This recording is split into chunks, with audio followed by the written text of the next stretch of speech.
Yes, guys, it's Danny Glover from Fight Fan TV Live, proudly sponsored by Treasure Boxing Club. And today we're joined with the young lightweight prospect, John Jahan Boogeyman Ingram. How you doing Yes, today, sir. man? I'm doing good. Yeah. So yeah, man, I've been trying to get this. We've been trying to set up this interview for probably over 2 years now. So finally got it. Finally getting it done. Thank you for coming on. Great to have you on the channel. You're someone that I've been looking at as a prospect and someone I see as a world champion in the future. So yeah, I think it's good to talk to you early doors and let people know more about you, especially in the UK, because it's good that now you're starting to get a fan base in the UK because recently you have been fighting here quite a lot. But when I first saw you, you was obviously fighting in America more. But Right. yeah, we're gonna get start from do your story, know more about you. So yeah, let everyone know where you're from and what's your background. So you're from Las Vegas, right? No, I'm from North Carolina.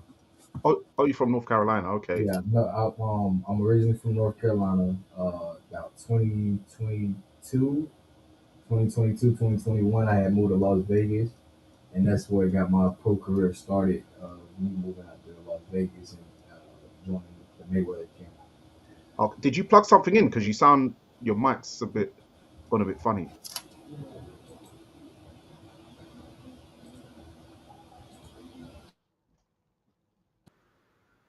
Okay, it's better now. Yeah. Yeah, it had switched on me. Sorry about that. But I'm originally from North Carolina. My pro career started about 2021, 2022, and that's when I moved to Las Vegas and was under the Mayweather count. But my journey of from the amateurs to me getting into boxing and all that started back at home in North Carolina. Okay, in Winston Salem. Yes, once this. Okay. Okay. Is that North Carolina? So that's where like Jodeci's from, right? I don't know where Jody C. from. We got a couple people from North Carolina, like Jeezy? Sugar Ray Leonard from North Carolina. Okay. Is Yeah, Jeezy from there? Young nah, Jeezy? Jeezy from Atlanta. No, but he's originally from Carolina though. I don't know if he's North or South. Young Jeezy, hold on, let me see. Yeah, man, Young Jeezy, man, he's definitely Oh yeah, South Carolina. He's from South South Carolina. Carolina. South Okay. Carolina. Okay, yeah, I think the Charlemagne, the gods from there as well. But yeah, you Yeah. got guys. So yeah, Sugar Ray Leonard, North Carolina. Mm. Good historical fighters over the years. So yeah, man. So what? Both of you are you FBA then? Your parents are FBA. Do you know what that is? No, I don't know what that Like is. foundational Black American is a thing where like you can trace your family back to the plantations that they're not immigrants from say the Caribbean or Got you. Africa. Okay. That I'm not even sure. I'm not even sure to be honest. I know I'm mixed with a Indian um Cherokee to be exact. My grandfather was half Cherokee. My mom's mother is half Cherokee and white. So I know I come from different cultures of background, but I'm not sure like where all the roots actually started at. Okay, probably is the probably is FBA because you're in the Mm. south. So yeah, because I was wondering because obviously you are light skinned and Right, yeah. the name Jahan Ingram is a different name for where did that name come from? So my dad name is John. So his is John, Yeah. and my brother was John the second. So instead of my mom didn't want me to be John third, so she had me rearrange. They rearranged the words and made Jahan. Okay. So no, that's good. I like that. So your dad he's keeping that lineage. He likes that Yeah. name. Yeah. Okay.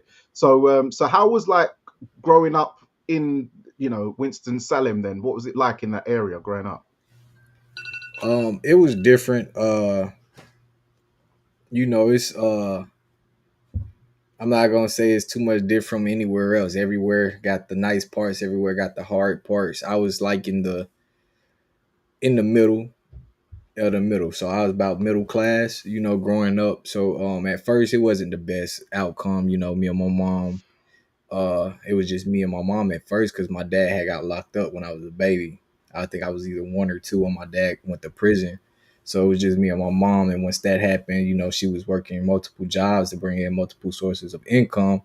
So it was hard on my mom. So I'd be bouncing back and forth from my grandpa house and my nana house, staying back and forth with them because my mom was always working. So at a young age, I spent time with my mom, but not as much. But once I got a little older, probably about the 7, 8 range, she had ended up getting better jobs, so we spent a lot more time together and stuff. And then uh eventually my grandpa uh ended up passing away and we inherited his house. So we moved into his house, and where his house was located, it was in an older group of people living in the neighborhood, but all like the hoods and other bad neighborhoods was surrounding that neighborhood. So I was always, I ain't gonna say influenced, but always around and getting into stuff I shouldn't be getting into because that was my environment at that time. I was around that type of environment. So, I ain't gonna say I had the worst, but I ain't have the best either at the same time. But, it was an experience I learned and grew from, and that I'm glad I went through at that age and time frame, especially with me being in my boxing career. As a boxer, you can't be no soft person in boxing. You gotta have. I'm not saying you have to have that type of background or come from that type of background, because there's people out here that does it and do it that comes from a great background. But I feel like the true champions and the elite fighters, they come from that type of struggle and foundation that makes them work 10 times harder to become that top elite fighter, that top world champion. Yes, like yeah, there's always an exception to the rule. There is people like Eric Morales who does come Mm, from a middle class, like wealthy background and stuff like that. But right. in majority based cases, I think it is advantageous, as you said, to come from the struggle because it is the fight game, and that's Right. normally where you end up having. You don't normally have, you know, major scraps in nice posh areas and private school. It's normally going to be in Mm, the streets and on in the estates and or right. what we call it, the projects, the hoods, and stuff like that. Yeah. It's just how it goes, really, ain't it? Right. But no. So, how many siblings have you got? Have you just got the one brother, or you got more No, siblings? I had three siblings. Unfortunately, now I'm down to two. My brother had passed Oh, this sorry. past year, so now I just got my older brother. I mean, my older sister. She was older than all of us, and then I got my younger brother. Okay, okay. Yes. So then, so what did your mum do for a living? Because you were saying she was, doing one job and then she got better jobs. So what is it she was Yeah. doing? I remember at first, when I was young, I can't remember. I remember she was working at the hospital when I was real young. I can't remember the other ones she was working at, but once I got, like I said, she got better, she was still working multiple jobs around that time. I was 8, 9 years old, 7 years old, but she was still working multiple. I remember she was working at the YMCA. I don't know if y'all have that out there. It's like the hostels. Yeah, we have that here. Yeah, it's basically like a recreation center. Yeah, So the yeah. YMCA, a makeup store called Sephora, and then I can't remember what the third job was, but I remember she was working them two, and then she had a third one, and then eventually, because they, how it's always that saying, it's not what you know, it's who you know. Yes. And she ended up bumping into the right people, and they helped her get her license to become a property manager and work their property that they had bought. And that's when it was that transition of you know stuff, hard times turning into decent times. Better times. Because Yeah. as a property manager, property managers make pretty good money. So that's when that transition happened. Then around that time, my dad had came back home, so he got blessed with a good job when he got came back home. So that's when things started getting better and taking back off. Okay. So what? He joined the family business then. No, my My dad, he works at a I can't remember the name of the place, but it's a cigarette company.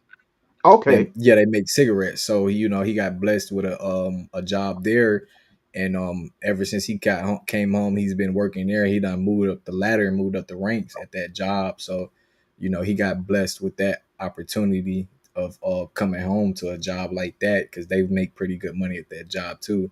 So between my mom doing the property manager and then my dad job where they making the cigarettes, that was two good sources of income. So stuff got a lot better for us.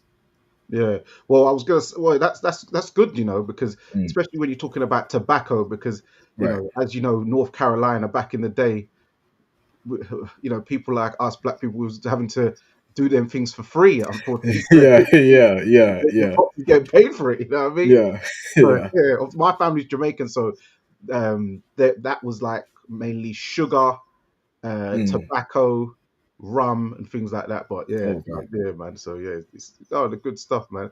So how was school life then? What type of student was you? Was you, a smart student? Was you a well behaved student? Was you a bit naughty? I was in the middle. I was in the middle. Growing up, it had changed me a lot.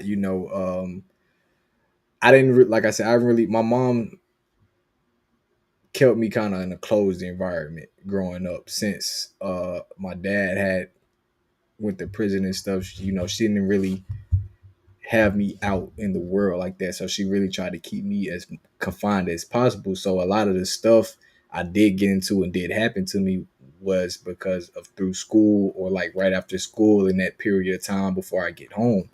So um before stuff kind of had changed with my type of characteristics. I was a good student, elementary school, but I would get bullied a lot. I'm light skinned. I was real chubby in elementary school, so I was chubby light skinned kid. So I would get picked on a lot, and I would always be fighting. And then that's how my mom had put me into boxing. It started in elementary school when I was getting a lot of fights. That's when she started putting me in boxing classes.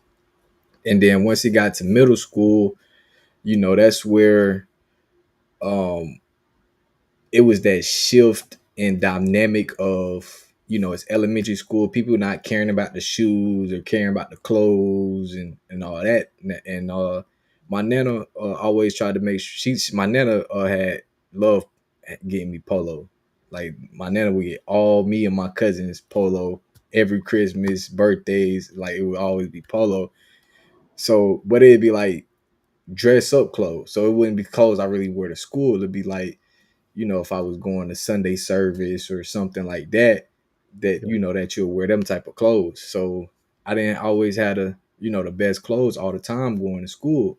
So once that middle school mark hit, like that sixth, seventh grade, I was still going through that phase of getting picked on and bullied and not sticking up for myself and stuff like that. And then once eighth grade hit, that's when that shift kind of had changed, and I went from being like, this quiet kid that was minding his business doing his thing to more of I'm getting into the wrong crowds and doing the wrong things and stuff. And then as stuff progressed to high school and stuff, it was just getting worse and worse in a way. It ain't never got worse in a way where I done did anything outrageous or anything crazy, but I done went and did my time and stuff of not time like in jail or anything like that, but Okay, okay. yeah, not like that, not like that. I had to Okay, think you put about in that. work, Yeah, basically. You put in work. I had to think about how I worded that when I was saying my time. Like my time is going through that phase. That's what Yeah. I was trying to say. My time of going through that phase of being out in the wrong crowds at the wrong times of the night in the streets and all that stuff. Yeah, And to break then it down, basically, yeah, being outside, putting in work. yeah. Yeah. But I was still, I still wasn't like no disrespectful, kid growing up or not. I always respect my elders and stuff. I was just still doing what I did. I was, like I said, I was surrounded in that environment. My neighborhood was it was a few kids in my neighborhood, but they was younger than me. It wasn't none in my age group. A lot of since like I said, it was a house passed down from my grandfather. So everybody that lived in there was in his age group. So they was all older people. They was grandparents and stuff. So unless they grandkids came over, I didn't really see no kids in my neighborhood. But as soon as I walk out the house and turn the corner, it's one of the projects right there.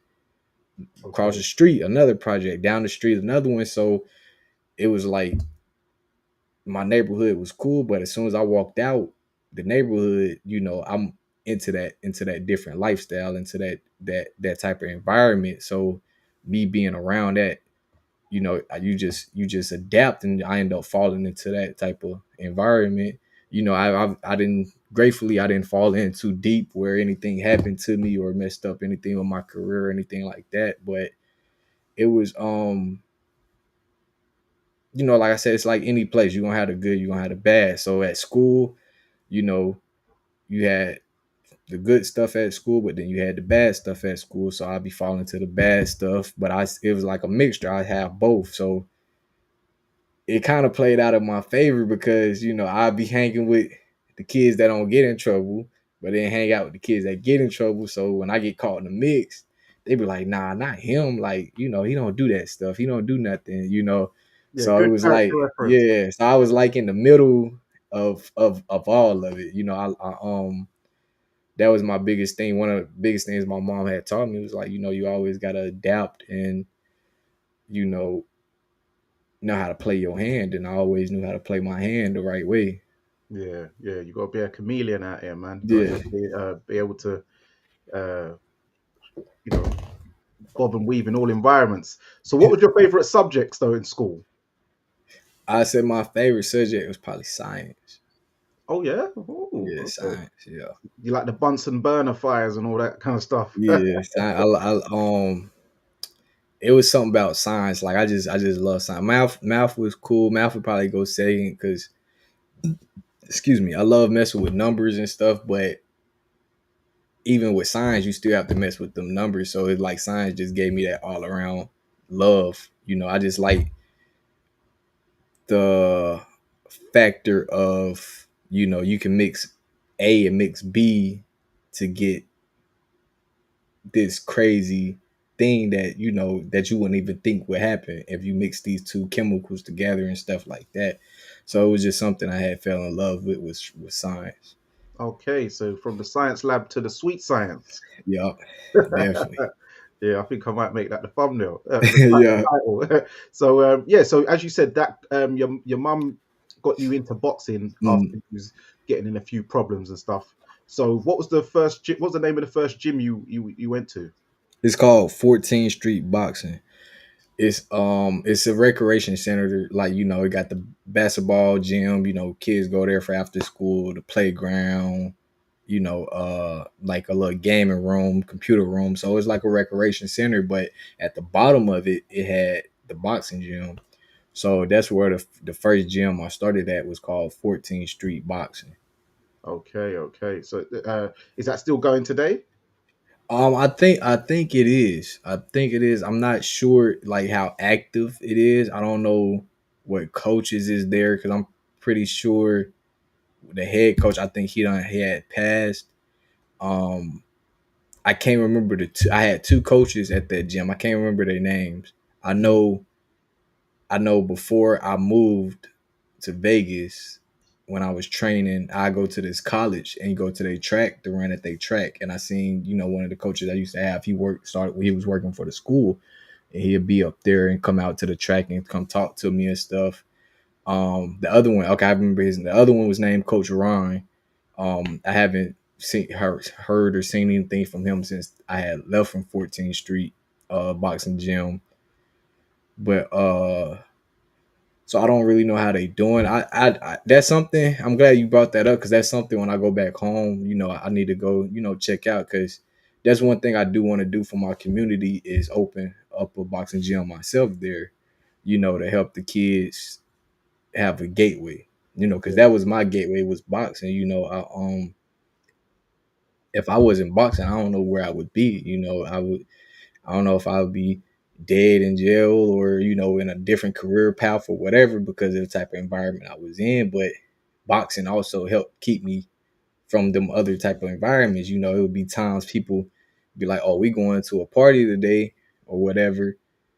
And I'd be like, "Dang, bro, I gotta train because I got an amateur fight coming up, so I can't go." And then the party end up getting shot up and stuff like that. So, boxing really saved my life. So I'm grateful for boxing because there's no telling, how my life could have turned out. Yeah, I can relate to that a lot. As a teenager, Mm, a lot of times, yeah, I was like part time, because you have to do when the season's normally over in the summer. That's normally when you get into the most trouble. But during the season, yeah, as they say, they're going to a party, they're gonna go to this place or do something they or go somewhere they shouldn't really be. And because I'm saying, oh, I've got training, or I'm tired from training, or I've yeah, got to lose weight because as you can see, I'm a big dude, so back then I was actually a welterweight, so it was hard to make it. mm, So I'd have to be, really strict with the diet and stuff. I don't want to be out late and hanging outside. So yeah, that kept me from a lot of situations. As I said, as you said, you'd hear certain things happen mm, where they've gone, and it's like it's good that I've got something to keep me focused and disciplined because as my uncle always says, the devil makes work for idle hands. So mm. it's a good thing that you had boxing as your a valid excuse as to why not to go Right. to certain places, man.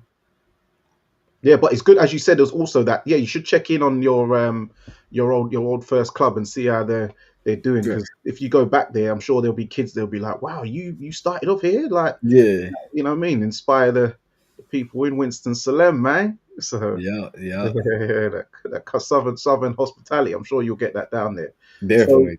so then how old was you when you had your first bout, and how was that? I was either 12 or 13, I want to say. And it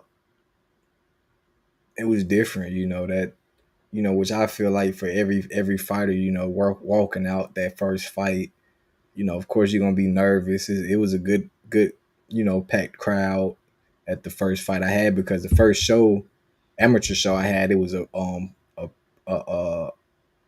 I guess we call it pro am shows or like an amateur pro show. So amateur events happened first, and then after the amateurs, the pros came in and they had a pro show. So it was pretty packed show because they had the amateurs fight first and then the pros. So I had all my family show up. So it was something nervous, but once you get in that ring, it just all comes natural. Like all that always go out the window. Like even the fight I just had, you know, I was in the back before I walked out of the little square part thing, stage part thing. Yeah. Like I was back there taking deep breaths because I was nervous. You always catch them. Like before, I was cool, but as soon as I had walked up the little stage to get onto the stage to get ready to walk out, like I felt the nerves come in. So I was back there taking my deep breaths to relax my mind. And then as soon as I walked out and seen the crowd, like, it felt like home. I was in love. I Mm, seen the crowd, seen the lights and everything on me. I felt back at home. That's how I felt when I got in the ring, my first amateur fight. Walking through the crowd to get to the ring, because I was a very shy kid when I was younger. So walking through there, I was like, I didn't want everybody looking at me. Like I didn't like it. I was like that for all my amateur fights, walking through the crowd. I didn't stop with the crowd part until I turned pro. But walking through the crowd, I'd be nervous. And as soon as I get in the ring, like it's just me, the opponent, and the ref. Everybody else, I don't see them no more. mm, And I'm glad I grew out that phase, which is something, that always takes times with a lot of fighters. Some fighters, it doesn't happen to. Some fighters it does. But that first fight, it was an experience that, I still look back on. I still see pictures pop up on my phone from my first amateur fight and stuff. So I reflect back on that moment. yeah. So what was the result? I won. Okay, I that's won. good. I can't remember if it was like a TKO or nothing, but I know I won. Okay, yeah, probably it might have been points because at 12, 13, you don't. No one has the power really yet, Y- just yet at that Yeah. time. So yeah, yeah, yeah. So how many? Well, yeah, that's true. Like that at the power, but I don't know. Like every place, because I seen like fighting in the amateurs, every place does it differently. But like in North Carolina, like if you get hit and your head pops back like that, they give you an 8 count for that. Oh, the standing count. Yeah, yeah, yeah. That's Yeah, good. That's and I good. think it was like I don't know. It might have changed from when I was fighting, but I think if you pop like if they get 3 standing 8 counts, then it's a Yeah, automatic where's it off? TKO. No, it's Yeah. still the same. It's the same in the UK. Okay. Same in the UK. Yeah, yeah, yeah. So how many amateur bouts did you have in total then? I had 12 or 13. Oh, or okay. or maybe 14. It was somewhere around there. I still got my amateur, but I need to go count them. But I know it's around that 12, 13 mark right there. Okay, okay. Yeah, yeah, yeah. You ain't gonna have a what's his name? That guy, Mr. Suspicious, going Nah, over going over your record. That nah. guy's funny. Oh man. So then so what club was it you had your bouts for? Was it that club you was talking about or did you move to another club? Nah. So I told you that eighth grade year, that's when that shift changed for me. My eighth grade year. So elementary, I was doing boxing. Middle school, I wasn't doing boxing. Okay. So that eighth grade year, when that changed, like people were still, because I just came from, I said sixth, seventh grade, I was still kind of like the type to get bullied and stuff. The eighth grade year when it started changing, so people would still try it. So I was getting a lot more fights and stuff then, because I'm standing up for myself. I'm being more of an aggressor type person. I'm still chill, but sometimes I'd be aggressor a little bit, and sometimes some of the fights I had even started myself. But this one fight, it was like this. It was either the last day of school or 2 days before the last day of school. And this dude, I can't remember the exact situation had played out. I just remember we got in a fight. And we got in a fight. The school was like, he a known bully. They wanted to press charges against him. But they was like, if they press charges against one student, they have to press charges against the other student. So that means they had to press charges against me. So luckily, it wasn't like when they press charges, you just go straight to court. You go see some kind of like a guidance counselor, some type of form like that the court provides, Hmm. and they determine if you need to go to court to see if you're gonna get charged with whatever or not. So the person I had to see, seeing I wasn't no trouble kid, I didn't have no trouble, no record, no trouble background or anything like that. But they was like, you should possibly get into boxing. So he was like, that's crazy. I used to, be trained with boxing. So they gave me a flyer.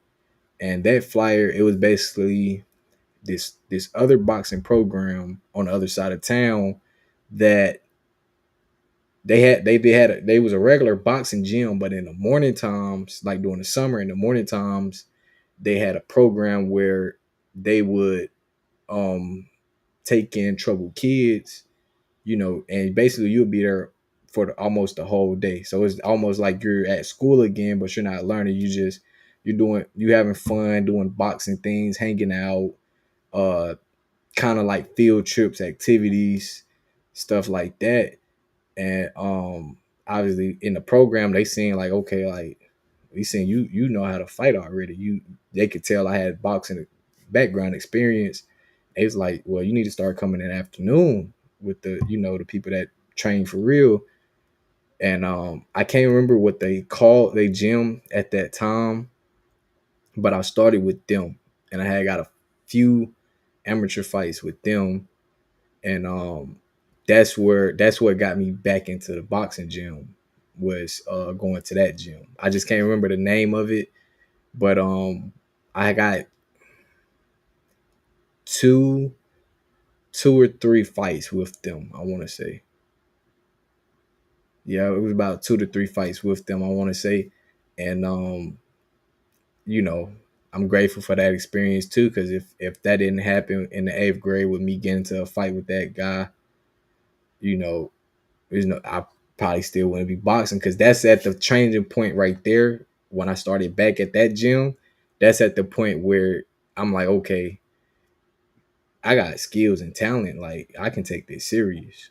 Yeah, So, if that didn't happen, I probably wouldn't be boxing today, because I wouldn't have thought about boxing being my career path. I wanted to play football and be a football player and stuff. So, you know, um, everything happens for a reason. So that's another experience I'm still grateful for. yeah, yeah. No, that's good, man.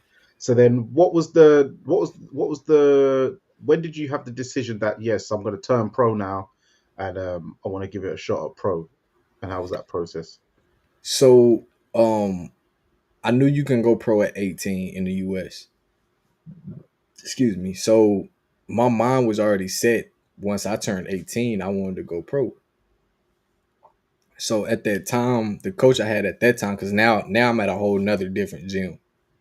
Yes. So I'm at a whole different gym now, um, working with this coach, because I had got a couple of amateur fights with him also. So I told him, like, yo, like, I'm ready to turn pro. Like, I was like, I had my last amateur fight, and I was like, I just not feeling no more. It's like it's no love in the amateurs no more. I don't love the amateur side no more. I'm ready to go pro, be with the big leagues with the big dogs. And basically he was like, okay, well, we got some things to work on, but we just got to get you ready for the pro, because he was like, it's a big difference. You dropping the ounces of gloves. I think amateurs, what is 12 or 14 ounce you fight in? I think it's 12, 12. 12, Yeah, yeah. 12. And then you wearing a headgear, you know. He was like, you coming out no headgear, 8 ounces. It's a whole different ball game, a whole different thing you have to be ready for. He was like, it's a lot of guys that fight in the amateurs, they're top amateurs. As soon as they turn pro, they're nobody, because they comfortable with that headgear and them big gloves. So he started getting me ready for that. And then we was trying to get pro fights, but I didn't have the funds. Like I said, my family was doing better at the time, but we still didn't have the funds to do the, okay, we got to pay for the opponent, pay for his travel, pay for somewhere to stay for him to stay. Then we got to pay for my stuff, my travel, for me to stay. So we just didn't have the funds to do that Yeah, your stuff. medical and that as well, because those things are Yeah, expensive as well. People don't yeah, that know. stuff They think, adds up. yeah, Yeah, that stuff adds up. So we was trying to work stuff out, trying to get sponsors, people to back me, that had money to put up to do that stuff, but it just didn't work out. So he's like, until we can get that point, let's still prepare you and get you ready to fight in the pros. And eventually, because he had a back injury from years ago that was still bothering him. So he had to get surgery again. When he got surgery, it put him out of coaching, because he couldn't move like he could no used to no more. So at that point, I started shopping around looking for other coaches. I was working with this other guy that was a big prospect in North Carolina that was coaching. And then that's when we took that family vacation to Las Vegas. We took that family vacation. I wasn't supposed to bring my stuff. I didn't want to go to the gym. I'm on vacation. I didn't want to go to no gym. But my parents, was like, just bring your stuff, because my dad knew someone that was associated with the Mayweather gym. He was like, well, he can get you in the gym. You can work out with them and just get that just the experience. They was like, just get the experience of being there, because they know I used to every my family would host a fight night every time Floyd would fight, and then they know I'll be watching the Doghouse on yeah. YouTube all the time. So they was like, just go and just get the experience. So I was like, all right, I'll bring my stuff. I brought it. I went to the gym, um, and that's when I met my past coach, former coach, Otis Pimpleton. Okay. And I worked out with him the first day. He was like, you know what? He's like, nah, like, I'm thinking that's it. I'm thinking I'm just working out that day and then that's it. He's like, nah, like shit. As long as you here, you coming back every day. So I was like, all right. So I didn't even get to do nothing when I was in Vegas. I was in the hotel or the gym because I work out and I'd be tired from the work because they working me. So I'd be tired and I'd be in the hotel sleeping. Then by the time I want to get up and stuff, it's time to go back to the gym. So the whole time I was there, I didn't even really get the vacation. And he was like, you know what? While you here, we're gonna have you spar. So that's when I sparred Dorian Khan. He signed to Mayweather Promotions too. Yeah. And when I sparred him, he's one of their top guys. He is a hell of a fighter. So once they seen, what how the sparring went with me and him, they was like, shit, like, we're gonna talk to your parents and see about getting you out here, moving you out, to Vegas and stuff. And that's how it took off with my pro career. Okay, okay, yeah, because as you said, you went there for a vacation, but Mhm. I've been to the Mayweather gym, and that's nowhere near the strip. That's in the Chinatown. Yeah, So yeah, that's not. You ain't gonna be going to Dre's and the Win and right. all the Marquee and all those kind of places. Do you know what I mean? Yeah. But no, that's good, man. Because my guy, my friend, and he's also the sponsor of the channel, Ashley Fearfane. He used to box for, as you know, Mayweather Yeah, gym. yeah. I know Ashley. Ashley my guy. Yeah, yeah, come on, Yeah, that's it. that's my guy. That's my guy. Yeah, yeah, yeah. So yeah, man. So then they got you out there, and then that's when they managed to finally get you some fights. Then Yeah. So at first when I was moved out there and stuff, Otis, he was trying to get me to still compete in the amateurs. yeah, But I was telling him, I'm like, I'm gonna be straight up with you. Like, I'm not gonna take it serious. I don't have no love for the amateurs no more. I'm ready to go pro. I'm ready to fight pro. I'm like, if I fight amateur, like I'm not about to take it serious at all. So he was like, okay, well, we just gotta see if you ready. So from that point on, he would just take me from gym to gym to gym, just throwing me in there with motherfuckers that could fight for real, just to see what I could do. And like when he put me in there, he seeing, okay, he's like he can hold his own. He got the heart. He got the dog. He just got to do the fine tuning to clean up some of the stuff. So he was like, okay, like you ready? You ready? So he was like, he was looking for some fights for me. And while in that meantime, he was looking for some fights. My guy Andrew Tabiti, yes, he had signed with this manager at that time, and basically he told the manager about me and a couple other guys at the gym, and so they was like, okay, well, we about to have a show. We'll throw them on the show to see how they do. So that's how I got my first pro fight was through Andrew Tabiti, and then the manager, like what he saw, so he signed me after that, and then I got my next two through the manager on his cards. So I had okay, got my so my first fight, really shit, my first three fights came from Andrew Tabiti because he got me on the first card through the manager, and then the manager liked what he saw, so he's the one that connected me, with the manager and stuff. okay. So yeah, shout out Andrew to beat because yeah, your first fight Definitely. was Jemiah Mays. Also, Mm, Floyd Schofield, Kid Austin was on the card, mm, and you got a first round knockout. Then you got yeah, you knocked out the next two guys in 3 rounds. The third guy was 3-0, yeah, while she was 2-0. So yeah, no, that's good stuff, man. But I noticed that also you did a few exhibition bouts for yeah, a while she was with Mayor Pro, Mayor Promotions, and mm, I think that led to where you wanted to sort of go your own way. yeah. So So a lot of people don't know at that time of me doing the exhibitions, I wasn't signed to Mayweather Promotions. Oh, Floyd just was rocking with me, so he was like, we're gonna make sure you taken care of and you get the exposure and stuff. And so he was throwing me on the exhibitions.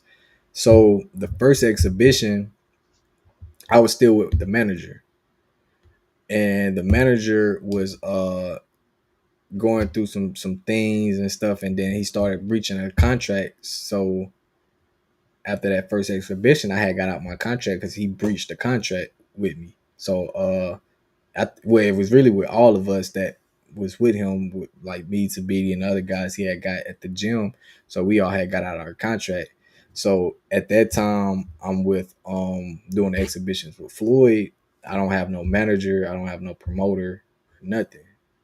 So really that was my bread and butter, was the exhibitions at that time. And that's why a lot of people don't know, like, it was like, why Floyd wasn't getting you fights, or why he wasn't fighting around that time. It's because I wasn't signed to nobody. I didn't have nobody. He was just looking out for me off the strength of uh because I was a sparring partner for one of his exhibitions, and he seen like what I could do. So from that point on, he was like, okay, well, I'm gonna look out for you and stuff like that.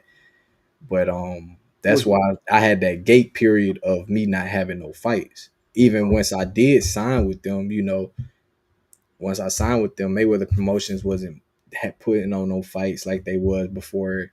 mm, PBC slowed, where Showtime slowed down with their shows around that time too. And he throw a lot of guys on the Showtime PBC shows.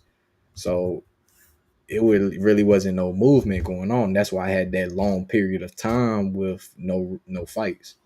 yeah, because I did wonder why, but I thought you was signed with him because I know you was in the gym and you was on the exhibition, so I thought you was signed with him. But that's interesting. It's good that you've you've explained that.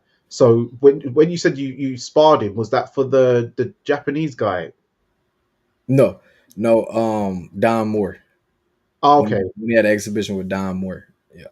Oh, okay, okay, yeah. No, because I remember you said Floyd had an exhibition coming up, so you sparred him for one of his exhibition fights. Yeah. So that third fight I had that you seen where I fought the 3-0, Yes. we fought on the same day. So when I had my fight, that's when he had the exhibition with Don Moore.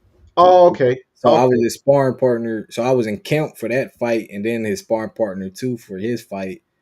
And because that it was supposed to happen that week before, but something happened. I think one of the somebody died or something, and then they pushed it back a week, and then um so that's when we fought on the same day.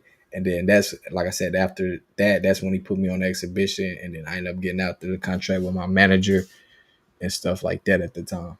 okay. So, yeah, because I remember then you fought after that third fight. I remember you fighting in London, where you staying in the Park Plaza near my workplace. Funny enough, Mm, we had that that cool jacket you guys was all yeah, wearing, and you fought yeah. Declan Kenner at the O2 Arena. Mm. So how was that experience coming over to the UK and experiencing the environment and fighting, in the UK You know, um, the first time? it was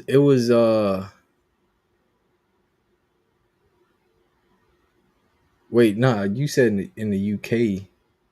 Yeah, That when was it was in London um for the when Mayweather fought yeah, Charles,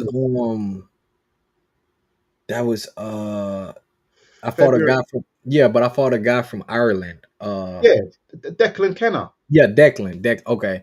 It sounded like you said a different name. Yeah, Declan. Yeah, I was just talking to him a few weeks ago too. Cause I was supposed to, before my fight got moved up, I was supposed to be fighting out there in Ireland. But Okay. yeah, it was an experience. That was my second time in London, because the first time was the first exhibition I did that we had in Dubai, and that's when I fought the Japanese dude, Yeah. and we had a press conference in London. So that was my first time seeing London, but I got to really experience that second exhibition out there, and I loved it. It was nice, especially now that I done visited Newcastle, and then fuck, what was we just at that I just Ma- fought at? Manchester. Manchester, yeah. So now that I've experienced all that, um London by far probably is my favorite, because it's more like more More going on. malls, and yeah, more going on. There's a lot of malls and a lot of stuff you can do with shopping, and and stuff like that. But at the same time, I really had like Newcastle. Like Newcastle was dope. Yeah, yeah. I like it Yeah. up there. It's cool. It's Yeah, cool. because especially the first time I didn't really get that experience of Newcastle because where the location was at we was staying. But the second fight I had out in Newcastle, we was staying by what's that the team we staying by the football arena. Oh, okay. Yeah, yeah, yeah, yeah, Yeah, yeah. the I can't think of the team because I know someone that Newcastle played. United. Yeah, Newcastle United. We were staying by them, so it was like it was almost like Vegas Strip at nighttime. Yeah, yeah, yeah. You know, It's it was called a the lot of traffic, a lot of things going on. And then around that time, it was crazy because it'd be like 10, 11. I don't, maybe not 11, but I think it was like 9, 10 at night, and it'd still be daylight outside. yeah, yeah, So you know, it was just that was a crazy experience for me. But I really had liked Newcastle. yeah. Because you got the Diamond Strip, you got Jesmond, you got Mm. clubs like Tub Palace, Bijou. Yeah, Um, you gotta be careful some of the clubs you walk in. yeah, yeah, yeah, yeah, yeah, yeah, Yeah, yeah.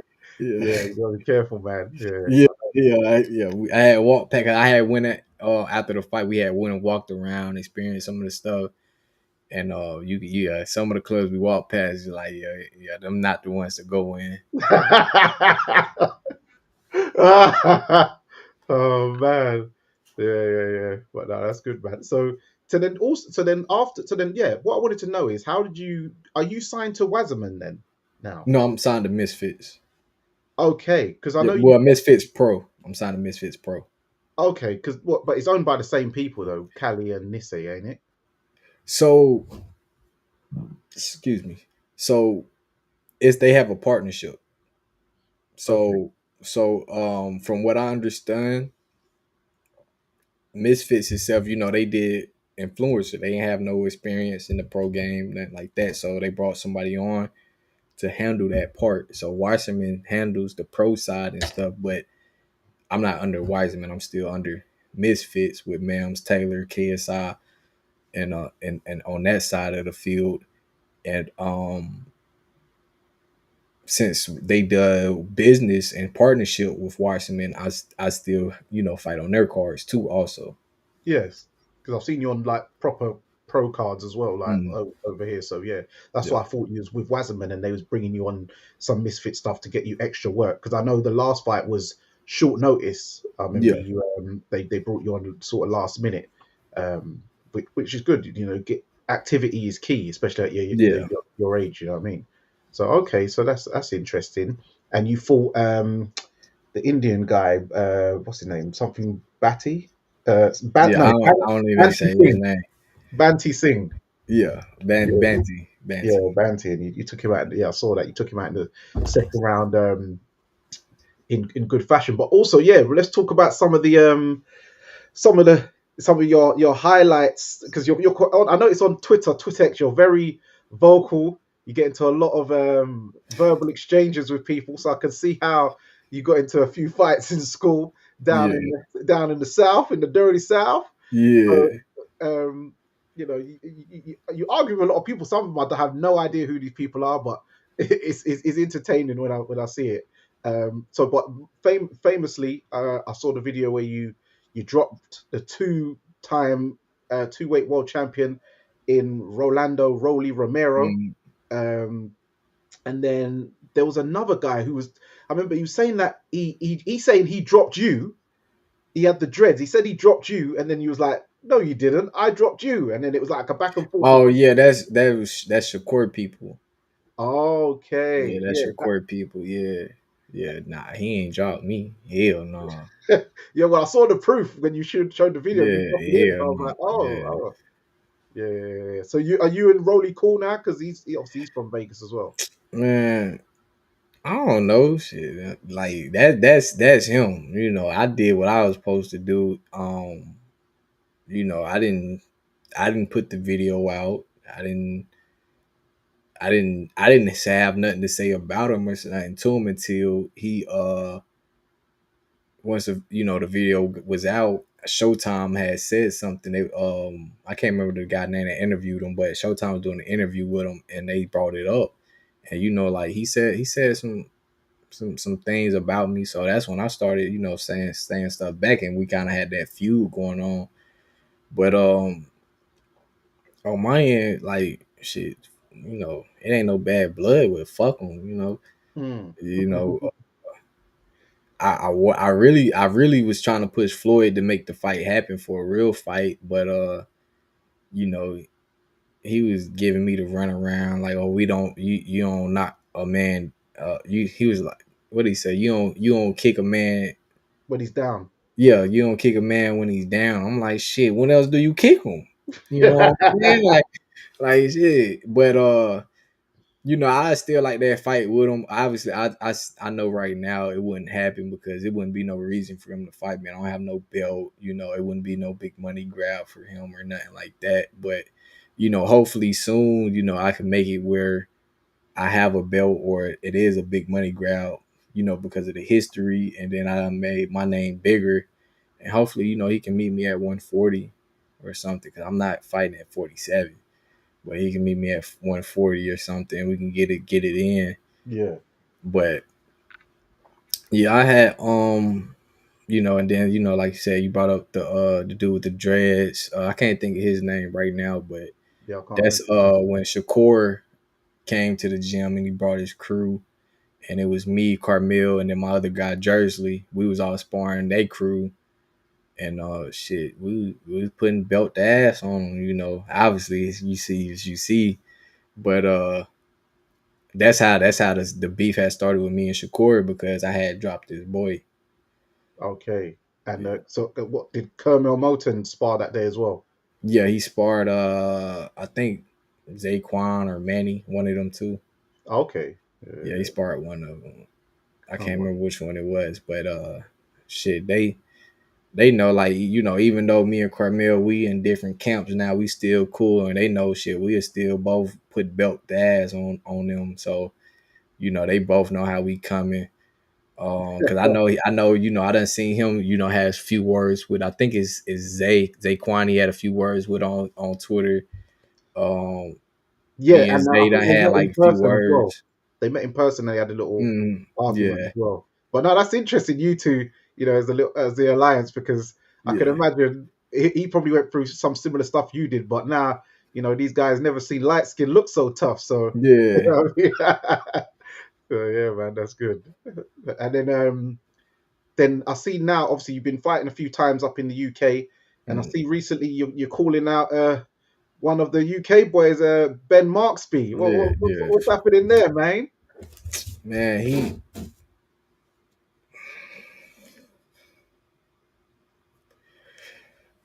fuck him. That's what I'm gonna say. I'm gonna start saying fuck him. You know, I don't know. I don't know if they think they got them one over there.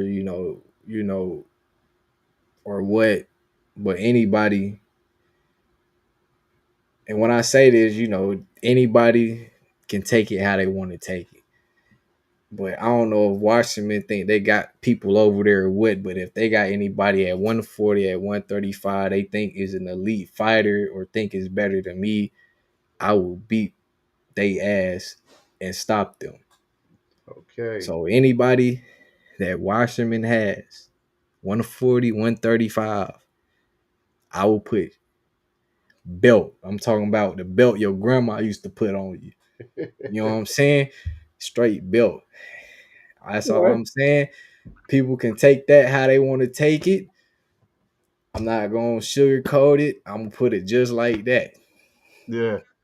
Okay. Because I was wondering, yeah, because I saw that recently. I'm thinking, where did that come from? Did he say something, or you're saying it's more the promotion side, Look, I'm not. hyping him? Are they hyping I him to you or look. something? All I'm saying is anybody can take it how they want to. I'm not gonna explain anything, but whoever watch him and think they got Okay. 140, 135, I will beat the shit out of them. I'm talking about brutal, brutal. I done got my groove back. I started back off a little slow because I was sitting, but I done got my groove back because they done kept me active, kept me moving. So it's done getting ugly. If you see watched my fights from when I started back fighting for my first Misfits card, the progression of how I'm back elevating every fight, it's getting ugly again. That's Mm. how I started off when I first turned pro. As you watch, the elevation kept going up, going up. And since I was sitting, I got a little stagnant, got a little ring rust, but now I'm back. I done got my groove back. I'm back hitting like cracking the 80s. You know what I'm saying? Yeah, the body shots are So looking serious, man.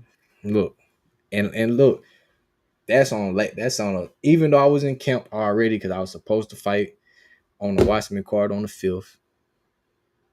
That was off a last minute call.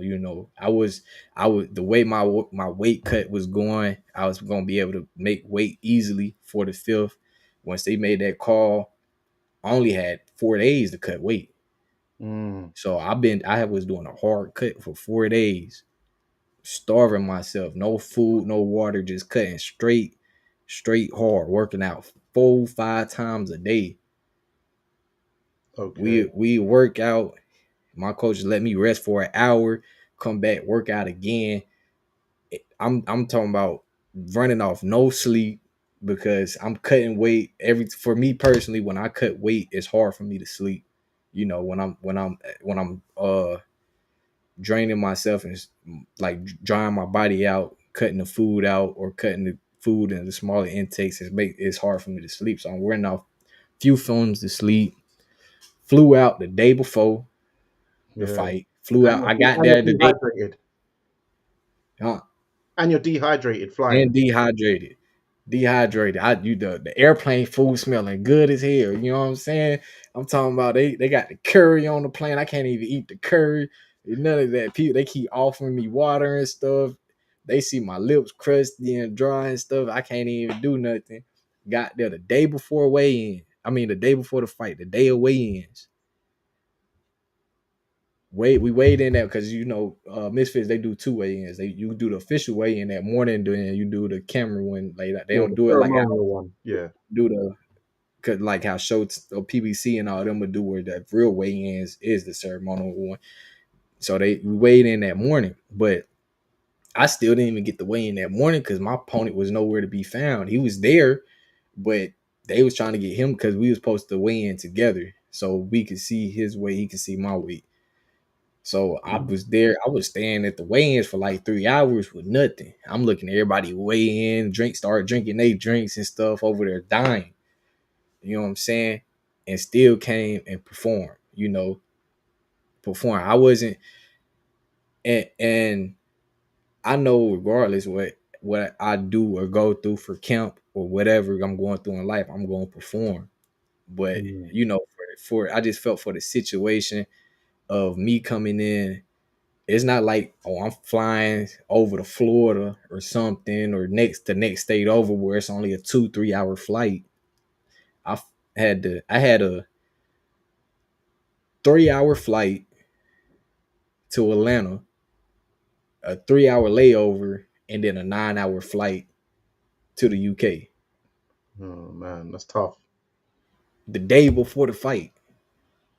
Yeah, that's like some. That You know what sounds I'm like some saying? Ngannou. That sounds like some. No, not Ngannou. Martin Bacoli business, man. Like, come on, man. And I still came over there and handled my business, man. Yeah, With a dude, I would, like I said, and he was a puncher, you know. yeah, that's the thing. That's a thing. Like, he got recognition for that, and I'm glad people recognize that because, like for my last two opponents, I was getting some criticism because they got a lot of losses and stuff. But I'm like, okay, like this dude, he got 8 losses. He was coming off a loss. He was coming off a knockout loss. But his fights before that, he was coming off wins. It wasn't like he was coming off 4 losses straight or Yeah, 5 losses straight. He was coming off wins. His last fight, he had, unfortunately got knocked out. Well, yeah. got stopped.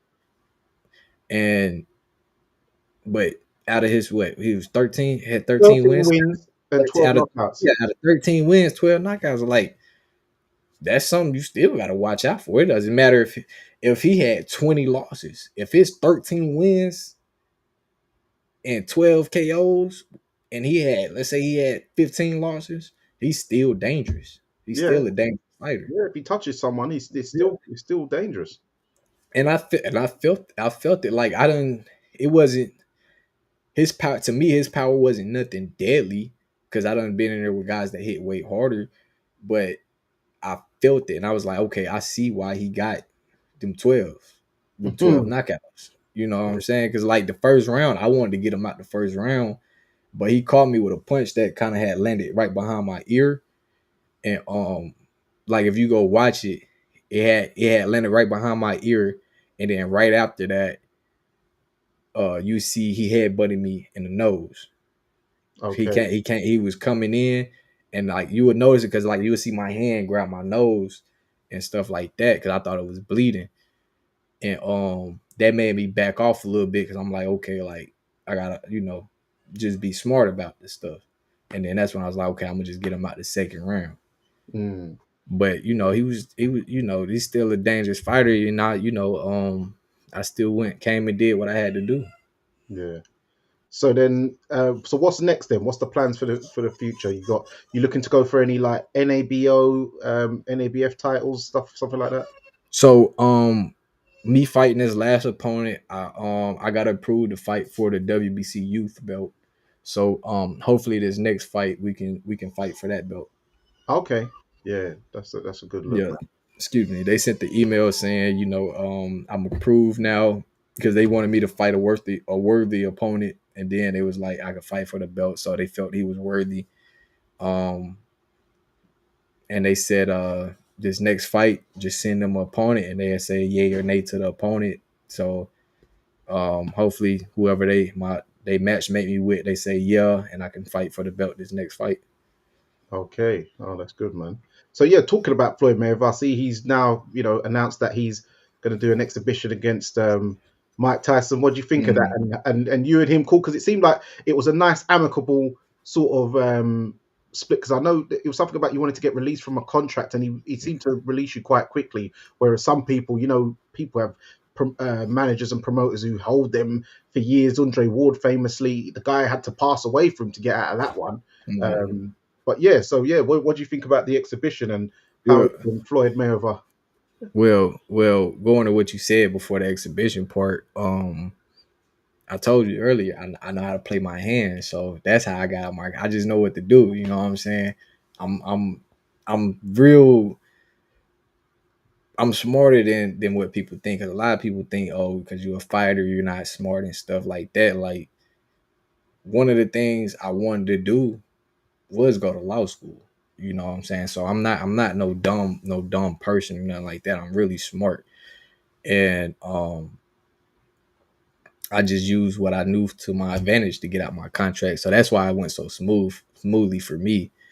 Because I know people that's can't say no names, but people that's still there right now that wish they could get out, but they can't because they stuck. Is his contract damn near like a 360 deal, if you know what a 360 deal is. Yeah, yeah, that's normally Yeah. used in the music game. Yes, it's damn near like that, like to be honest with you. But I just knew how to play my hand.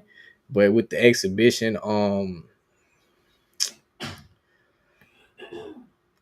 it I don't know, like I wouldn't. It's just a money grab. That's all it is. Like he seen how Mike Tyson performed with Jake Paul. Like Mike Tyson's don't. He not no fighter no more. He still don't got it like that no more.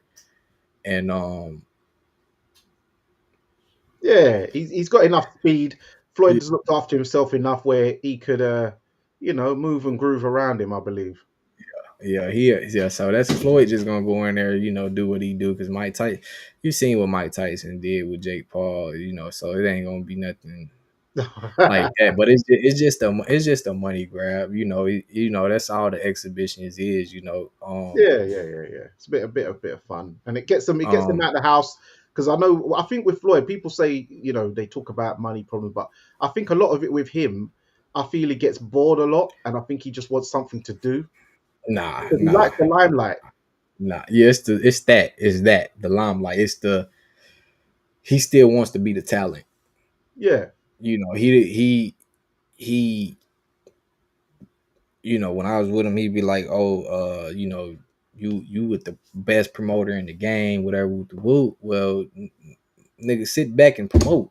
You can't try to be the talent and then run a business at the same time. And that's all it is. He just want to keep being a talent, and there's nothing wrong with that.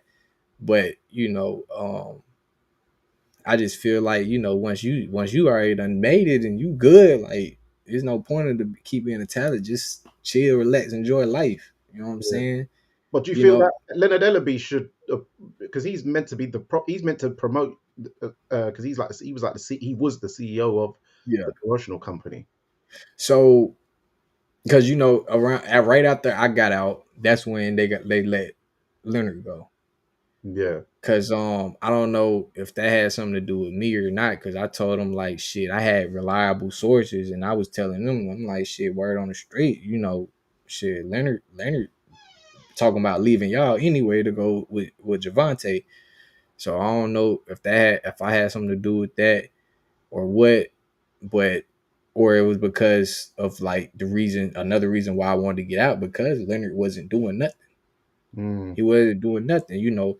Te- Texting him was like trying to text the president. You know what I'm saying? I could talk to Floyd, and like I text Floyd, he'd text right back. I text Leonard, I don't hear back from Leonard for like a week or two. Oh, I would expect that from Floyd before I expect that from Leonard. You know what I'm saying? So, you know, it was like I think that had played a part too with why was no motion with the fights or with any of us getting fights, because Leonard, he wasn't doing his part. Like, it was a lot of things, I had heard before I was signed, a lot of things that was still hearing once I signed, and it was like, it was just it's kind of had seemed like Leonard wasn't doing his job. yes. So I'm not putting all the blame on Floyd. I'm putting some on Floyd because it's still your business at the end of the day. Everybody looking at you for the final say so, but it's still a lot of that falls on Leonard because you're not doing what you was supposed to be doing.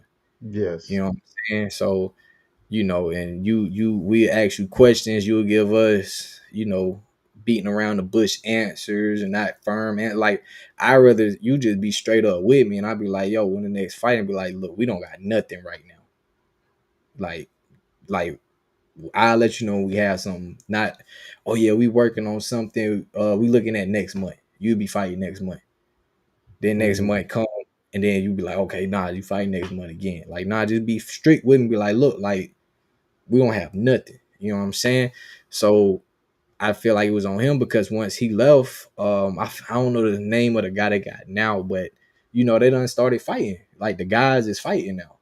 Yeah. You know, so like so that's why I said like I don't know if I had played a part with that removal of him, but I'm just happy. I've removed myself, got me in a position where my career is going in a better direction. I'm fighting and stuff now, but also that I made it able for the guys that I rock with that still signed to Floyd to be able to have access to fight now because I they got rid of Leonard and put somebody else in there now. So now the guys is getting fights and getting active. Mm. Yeah, I hear that, man. Well, oh, it's good that you're.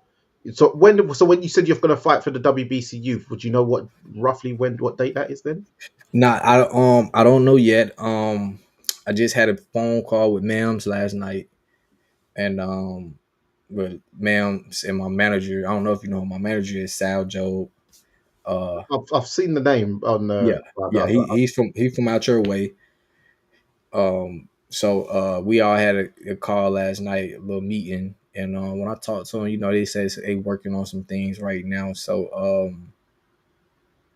we talked, we had talked about a month ago prior, and he was like, he was trying to get me out 3 to 4 more times before the year ends.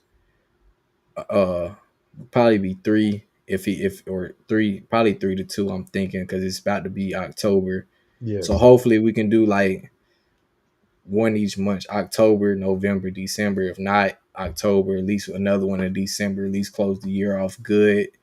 With 2 more fights, I'd be happy with 2 more fights.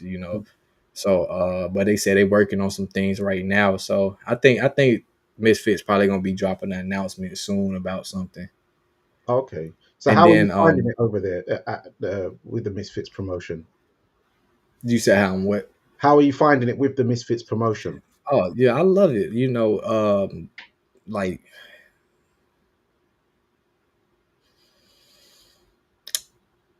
let me word that right. Let me word that right. I love what Mams does for me. You know what Yeah. I'm saying? I'm not saying I'm not happy. I'm happy with Misfits. I'm happy with, the people that work with Misfits. But, my guy is Mams. Mams makes sure I'm good. Mams make sure things happens for me. He see the vision, he see the talents, he see the skills, he see the hard work I put in. And he pushed to make sure everybody else recognize that. And that's something, that go a long way for me because coming from the promotion I just came from, I only had two promoters, which was Mayweather Promotions and then Misfits Pro. And coming from that last one, like seeing like, how I was getting treated, which would be like, oh, like, yeah, we know you can fight, you good, but we still gonna put you on the back burner. We Mm, just gonna even though, yeah, we got things we need to handle within our promotion and stuff ourselves, we still gonna put you on the back burner because you know, they was still like, for instance, Carmel. Like, I was still signed to them when Carmel was fighting. So I'm like, damn, like, we all of us is still waiting to fight, and you putting Carmel on shows, and not to knock Carmel or nothing, because he was basically Floyd's golden boy. yeah. He's Floyd's chosen one. You know what I'm saying? So you know, coming from that type of feeling, like damn, like me, you got Dorian, you got CJ, you got Jersey. We all got talent. Like you got a whole stable full of raw talent, and you just gotta sit in, but showing favoritism to now, like, okay, I'm with Mams, and Mams making sure, stuff like that's not going on. Yeah. He making sure, you're everybody's gonna be in the limelight that's with us. So, that I'm happy with Mounds, I'm happy with Misfits. Yeah. Oh, I love that. So yeah, we're going to go into the penultimate round section of the interview, and it's like a series of question, Mm. multiple choice. So yeah, you'll get the gist. So all right, red corner or blue corner?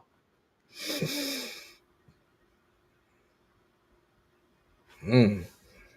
I ain't never thought of that, to be honest with you. I ain't never thought of that. Red, Left because hook my or straight right? left hook, Gloves, Everlast or Fly? Everlast. I ain't never wore fly. Okay, Cleto Rays or Grants? Granch. Rival or winning?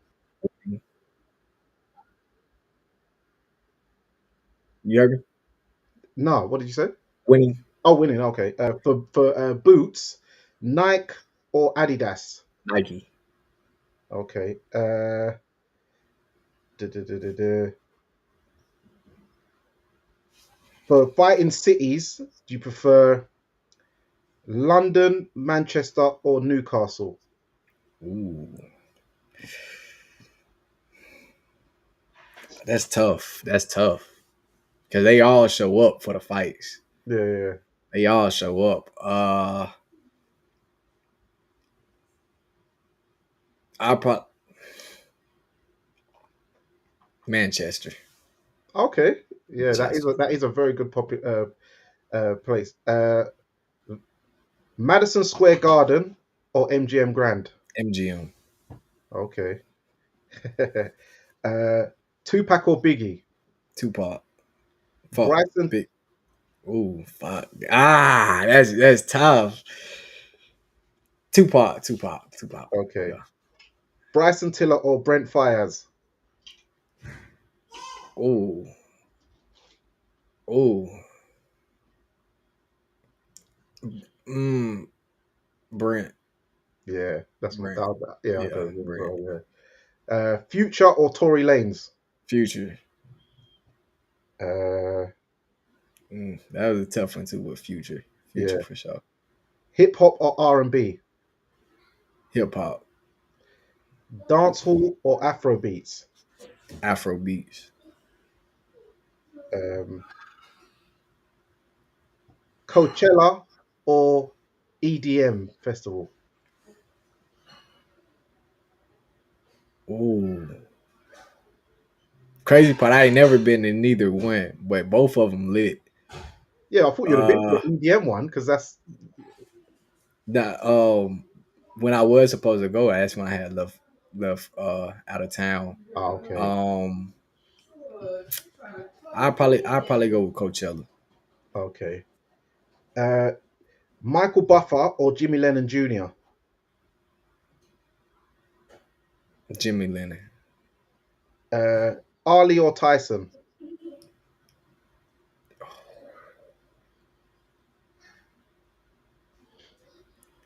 Muhammad Ali or Mike Tyson? Ali, Jack Johnson or Joe Lewis? Joe Lewis, Sugar Ray Robinson or Sugar Ray Leonard? mm, Robinson, For referees, Mills Lane or Steve Willis? Steve. You gotta go with Steve.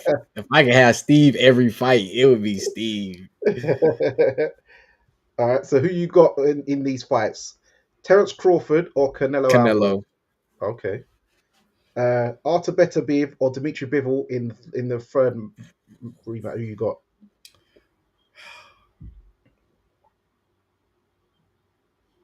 Arthur, Okay. David Benavidez or Anthony Yard? David, Devin Haney or Brian Norman Jr.? Haney, Shakur Stevenson or Javonte Davis? Javante. Jai Opataya or Zerda Ramirez?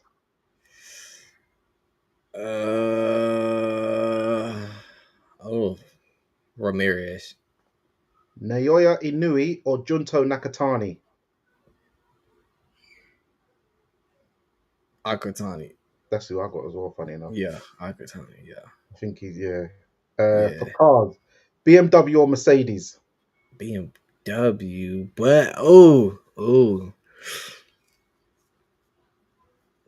I drive a BMW, so I want a BMW, but I love a Maybach. I want a Maybach. I'm gonna go with Benz. Okay. Bet. Audi or Lexus? Audi, Rolls Royce or Bentley? Rolls Royce, For women, dark skin or light skin? dark skin.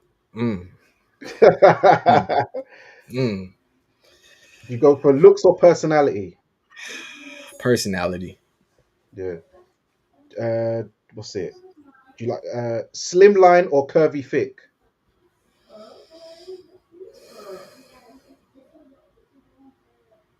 slim, Natural or surgery? natural, Okay.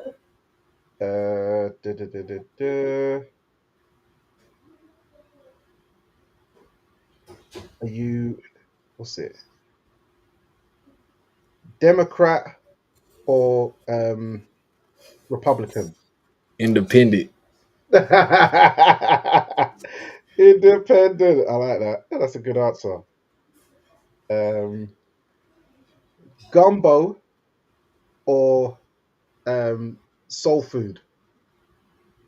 Soul food for sure. For Okay. sure. Yeah. Yeah. Yeah. Let me think. Any more? Beyonce or Alicia Keys? Alicia Keys. Yeah. Alicia Keys. Ashanti or Mariah Carey? Ashanti. Okay. So do you prefer East Coast, West Coast, or the South? Since Come on, you've been man. been Come everywhere. on. What kind of a question is that, man? Come on, man. The South. But so where are you now? You're in the what Midwest now? No, I'm on the West Coast. I'm in Arizona. Oh, Phoenix. So that's still Yeah. West. Oh yeah. So Yeah, that's West. so Yeah. what gym are you training out of that house? what's that one? That something house, brick house. No, I haven't heard of that one. It's Brick where House. I think Zerda Ramirez trains it, and Benavides trains. Is that David Benavides? I think trains there. Excuse me. Um, no, I probably haven't heard of it because they probably don't have no guys my side. Okay, so what gym are you at out there then? So I train at a gym called Caballeros, and then another gym called, I don't even know the name of the gym. I just know the owner's name. Last names is Montez. So Okay, I train at them two gyms. okay, no, I've looked at it. Brick House Boxing. No, it's in LA. For some reason, I thought it was in Okay. Phoenix, but okay, so David probably travels to California to train them. Okay, makes sense. Yeah. Yeah, because I know he's from Phoenix. Yeah. Yeah. So how are you finding it down there then in Phoenix then? Um, I like it a lot. It's just hot.